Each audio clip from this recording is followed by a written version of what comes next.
Bonjour et bienvenue sur Blogy. Aujourd'hui on parle du HP DM1 4, DM1 4131EF pour celui-ci, mais il existe en plusieurs déclinaisons, toujours DM1 40 quelque chose. C'est une reprise dans les très grandes lignes du DM1 31, donc le précédent modèle qui était en AMD E350, maintenant il est passé en AMD E450, donc toujours AMD Zacate avec un chipset Radeon HD intégré. C'est une solution qui est à la fois performante et économique d'un point de vue en euros, mais aussi économique d'un point de vue autonomie, donc qui offre des bonnes performances pour un ratio d'autonomie encombrement qui est relativement bon. Premier point, même chose que pour le précédent modèle, donc on a un chargeur qui est triple air, qui est une grosse prise, qui est câble assez long, grosse prise d'alimentation, donc c'est une solution qui est très robuste mais qui est assez encombrante par rapport à la machine elle-même. L'engin est plutôt réussi dans ses grandes lignes, il n'y a pas grand défaut pour la machine. Donc on peut noter d'abord une coque qui est relativement mate, même si elle prend un petit peu les traces de doigts. C'est pas du brillant clinquant qu'on peut avoir un petit peu partout. Ça a tendance à se salir assez vite au fil de la journée, mais c'est jamais trop voyant, donc jamais trop gênant. Deuxième élément tout de suite dont on va parler, c'est le poids. C'est pas la machine la plus légère du marché, loin de là. Elle fait presque 1,6 kg. C'est donc vraiment pas le 11,6 pouces le plus léger du marché. Maintenant, il est relativement compact avec une finition qui est plutôt exemplaire sur plein d'aspects. Il y a des aspects un petit peu plus tendus, mais dans l'ensemble c'est vraiment un très bon rapport qualité-prix vu que c'est un engin qu'on va trouver sous les 350 €. Dans les points positifs, c'est la connectique qui est bien fichue, qui est intelligemment disposée, vraiment pas mal. Donc, d'abord, une prise d'alimentation, comme toujours chez HP, donc c'est ce gros format, c'est des prises très robustes, avec la petite LED témoin à la fois d'activité de la machine, d'ici là en veille prolongée, mais aussi de charge. Un port anti-vol, une double aération, encore une fois bien construite de la part d'HP. Le AMD E450 a tendance à dégager pas mal de chaleur, donc il faut bien la ventiler. Un port HDMI ici, format Full HDMI, donc on va pouvoir directement sortir un câble sur un écran plus grand. Un port USB 2. De l'autre côté, un lecteur de carte SDHC, plein format, deux ports audio, donc séparés, à la fois la prise casque et la prise micro, deux ports USB 2.0 assez rapprochés, donc ça peut être gênant pour l'utilisation de grosses clés, un port VGA et un port Ethernet Gigabit. Donc on a un engin qui est qui est très complet d'un point de vue connectique, même si on n'a pas d'USB 3, c'est relativement bien fichu. À l'ouverture, on découvre un écran 11,6 pouces, 1366 pixels par 768, donc c'est le format traditionnel, on va pouvoir lire du 720p directement à l'écran. C'est pour un 11,6 pouces, c'est un bon format, une bonne définition d'écran. C'est un écran brillant, donc avec des reflets en permanence, même s'il y a un traitement anti-reflet, c'est pas forcément toujours très évident de s'en servir en extérieur. Par contre, la luminosité est plutôt bonne et les réglages sont assez faciles, sont vraiment accessibles directement sur le clavier pour gérer au mieux votre profil de luminosité, donc pour atténuer la consommation d'énergie et donc augmenter l'autonomie de l'engin. Parmi les points importants qu'on retrouve, donc un clavier chiclette qui est très silencieux, très agréable à utiliser, avec une bonne réponse. C'est un clavier qui est assez ferme pour du chiclette, qui utilise vraiment quasiment toute la taille disponible sur le châssis bas, donc on a vraiment des liserés sur les côtés qui sont très courts. Des touches fléchées toujours aussi problématiques sur ce type d'engin, donc on a une solution qui n'est pas forcément très simple sur les touches haut et bas. Les touches droite et gauche sont plutôt bien construites, la touche fonction bien implantée. Dans l'ensemble, c'est un très bon clavier, très agréable à utiliser avec une bonne frappe.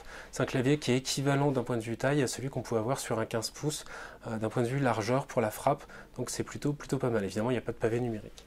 Le pavé tactile est très standard, bien fichu, bien construit, tout à fait intégré dans le reste du châssis, mais avec un léger relief sur sa surface, donc on sait où on en est quand on le survole.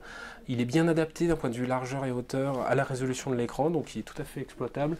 Et on a deux boutons qui sont très facilement accessibles, même au pouce, donc c'est plutôt agréable. On a vraiment une solution de navigation et de scrolling qui est très bien fichue. Pour le reste, c'est très standard, donc la machine existe en plusieurs versions. La version de base est en AMD E450, donc à 1,65 GHz, avec une solution Radeon HD d'un point de vue graphique.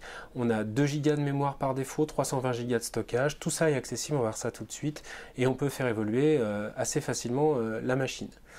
Autre technologie intégrée, donc c'est les bits audio. Alors c'est très marketing, parce qu'on n'a pas forcément une évolution audio très haut de gamme sur ce type d'engin.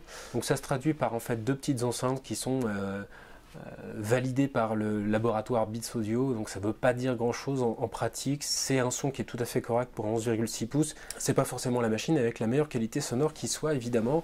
On va dire que c'est juste le gage d'une qualité à peu près correcte.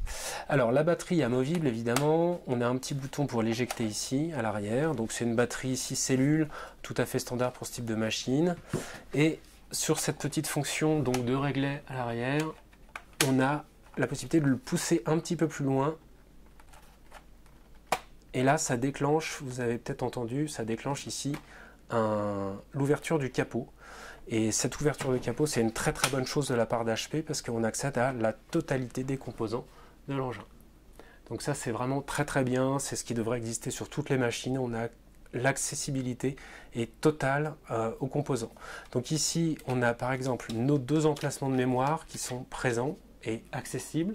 Donc ça c'est plutôt une très bonne chose, on va pouvoir changer la mémoire vive embarquée. Un disque dur format 2,5 pouces tout à fait classique, donc là aussi on va pouvoir le changer par exemple pour un SSD ou un disque de plus grosse capacité. Le port demi-format mini PCIe de la carte Wi-Fi, la pile est accessible, le ventilateur, enfin vraiment tout est là, tout est accessible et facilement accessible. Donc ça c'est vraiment une très très bonne chose pour la machine. Alors je vous parlais des enceintes Beats, voilà, donc vous avez ici 2 toutes petites enceintes, c'est franchement pas énorme. Et évidemment, ça ne sera pas de la qualité ici, même si c'est logoté Beats, on ne peut pas s'attendre à une qualité audio parfaite. Alors, pour conclure, donc on a un engin avec des points forts, son prix, son équipement, c'est une machine qui est capable de venir à beaucoup de tâches multimédia, l'autonomie est très correcte, on a l'accessibilité à tous les composants et un écran 11,6 pouces qui est tout à fait correct, plutôt dans le moyen haut de gamme du secteur. Parmi les défauts, on a le bruit généré par le ventilateur, donc le processeur AMD E450 génère pas mal de chaleur, il faut la dissiper. Pour la dissiper, il y a un ventilateur qui peut faire pas mal de bruit. C'est pas gênant dans beaucoup d'usages, notamment dans tout ce qui va être multimédia, puisqu'on a du son qui est généré par la machine, ou tout ce qui est jeu, puisque pour les mêmes raisons. Par contre, si on a du flash qui se lance et que la machine se met en route, le ventilateur se met en route, ça peut être gênant. Dans ce cas-là, on a un logiciel qui est livré par HP qui s'appelle CoolSense, qui permet de limiter, on va dire, la casse, juguler le flux d'air en réduisant la ventilation. Donc ça c'est plutôt pas mal, on va dire que c'est une compensation. Petit défaut peut-être, c'est cette charnière en plastique ici. Alors évidemment c'est qu'un cache, on se demande comment ça va vieillir, ça fait un peu cheap. Vous voyez, ça bouge un peu. Évidemment, en dessous, il y a une vraie charnière en métal. Donc là, c'est vraiment que de la déco. On peut se demander comment va vieillir cette déco. Et c'est le genre de détail qui casse au bout d'un an. Et là, c'est plus pris en charge pour la garantie. Donc pour finir, une machine vraiment bien construite, très agréable d'un point de vue ergonomie, quasiment sans faute, très très agréable à la frappe, très silencieuse, bel écran, ça peut accompagner vraiment un étudiant, ça peut accompagner une PME pour des usages basiques. On peut aussi jouer avec cet engin, c'est un AMD E450, donc ça permet de faire des choses pas mal. C'est pas un ultrabook, c'est assez lourd, c'est peut-être son principal défaut en fait, son poids. Maintenant l'autonomie est bonne et au final ça donne un engin qui est vraiment très versatile, qui peut vous accompagner au quotidien dans beaucoup de tâches. Voilà, à bientôt.